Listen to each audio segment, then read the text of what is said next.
Hello, welcome back to my YouTube channel. My name is Oluko Auntie Deke. Yay! If today is the first time on this channel, I am so happy to have you on board. You're so welcome. Yeah, so last week we learned about Ishe Logun Share. Hard work is the antidote to poverty. And so this week we're going to be learning about taboos in Yorùbá land. Èèwò. Taboo is called Batland Èèwò.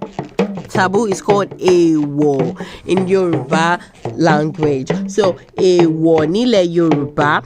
And as you know, before we go into all of our lessons today, we're going to be greeting everyone together in Yorùbá language on the count of Ení o, èjì o, ẹ̀ta ó yá o, ẹ káàárọ̀, ẹ káàsán, ẹ káalẹ́. A kú dédé àsìkò ní gbogbo tẹ́ bá ti ń gbọ́ mi lónìí. Orúkọ tèmi ni Olùkọ́ Aunty Deke. Bẹ́ẹ̀ ni ní ọ̀sẹ̀ tó kọjá lọ́wọ́ a kọ́ nípa iṣẹ́ lóògùn ìṣẹ́. Bẹ́ẹ̀ ni ní títọ̀sẹ̀ a máa kọ́ nípa èèwọ̀ nílẹ̀ Yorùbá. Bẹ́ẹ̀ ni gẹ́gẹ́ bẹ́ẹ̀ dẹ́ ṣe mọ̀ èdè Gẹ̀ẹ́sì máa fi kọ́ àwọn akẹ́kọ̀ọ́ mi. Èèwọ̀ nílẹ̀ Yorùbá a ní èèwọ̀ fún oríṣiríṣi nǹkan láti fi dẹ́kun ìjàmbá, láti fi dẹ́kun ìwà bàjẹ́. Torí ẹ̀ ni a ṣe ní àwọn èèwọ̀ nílẹ̀ Yorùbá. Èèwọ̀ ilẹ̀ Yorùbá wà, èèwọ̀ mọ̀lẹ́bí wà, èèwọ̀ wípé a jẹ́ ọmọ káàárọ̀ òjíire, eléyìí náà wà. Ó dá o, ẹ máa bá wa ká lọ. Alright guys, so there are different types of taboos in Yoruba language, in Yoruba land rather. We've got a general taboo, we've got a family taboo, and we've got an individual taboo.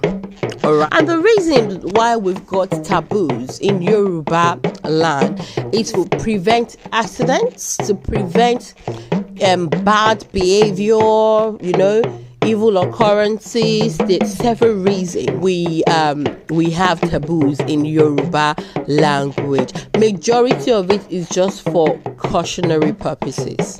Okay, so today I'm gonna give you examples of those taboos. Èèwò, okay, and I will say it in Yoruba and then I'll tell you what it means in English and the reasons why we have them in place, okay, and we'll mention what is the relevance of that now in this day and age, okay, so let's begin. So the first one there I would like to state is that ọmọ ò gbọdọ̀ jábọ́ lẹ́yìn ìyá ẹ̀, yálà ọkùnrin tàbí obìnrin. So that means that as a mother, your child must not drop from your back when you're trying to strap them onto your back. If that happens, a mother will have to run naked in the market 7 times. If that is not done, it is believed that such child, when they grow up and they get married, be it a boy or a girl, their spouses are going to die up to the 7th one. Now, if you ask me, what is the relevance of that in this day and age? Really, people don't really strap on babies on their back anymore like we used to do before.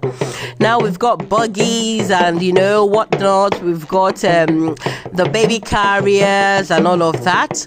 But still, such taboo is put in place to prevent, such a horrible incident from happening. When a child drops on the mother back, a lot of things could happen, the worst case scenario, death. Okay, so, and I think that is why such strong taboo is being put in place, because no mother will want to run naked in a public market. So it's a really strong one there. Okay, now another one is you must not whistle at night, because it is believed that when you whistle at night, it could attract snakes into the house.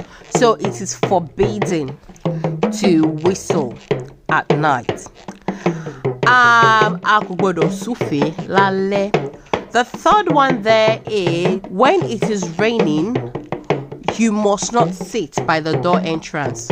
tójò bá ń rọ̀ a kò gbọdọ̀ jókòó sí ẹnu ọ̀nà nítorí tí àrá bá sán ó lè sán pa èèyàn. Now, when it is raining, you must not sit at the entrance. Reason being, if thunder strikes, could strike someone to death, especially if the thunder goes through the entrance of the house. Now, also, that is also to prevent. So, for example, in the case where it is raining and people are running from outside into the house, and you're sitting by the entrance, it could cause stampedes. Okay, especially places like Nigeria, whereby when it's raining, people can just enter into someone's door entrance, just trying to wait till the rain reduces a bit. Okay, you don't necessarily, not like most of the modern houses now that we've got our own personal gates and whatnot. It prevents such.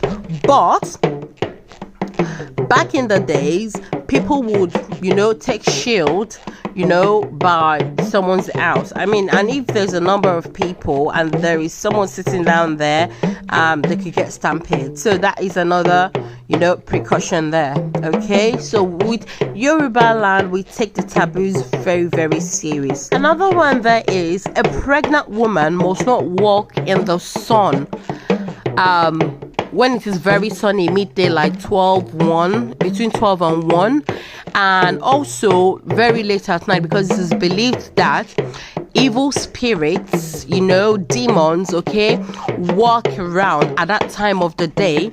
And if you're a pregnant woman and you're walking around, okay, or you go to a stream to fetch water at that time, the good child in your tummy can be swapped for an evil child. For that, could be swapped with that evil demon. Okay, so it is believed that a pregnant woman aláboyún ò gbọdọ̀ rìn lọ́sàn-án tàbí kó lọ pọnmi lódò lọ́sàn-án tàbí ní alẹ́.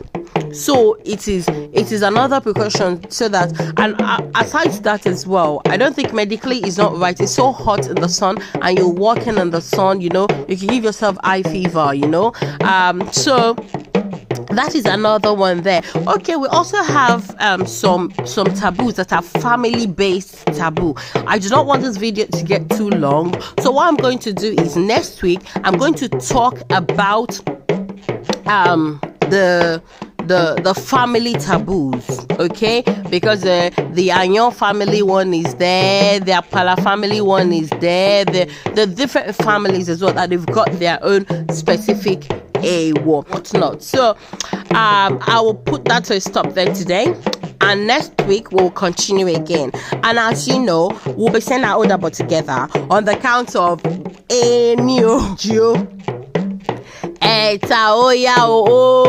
Taboo. Thank you very much.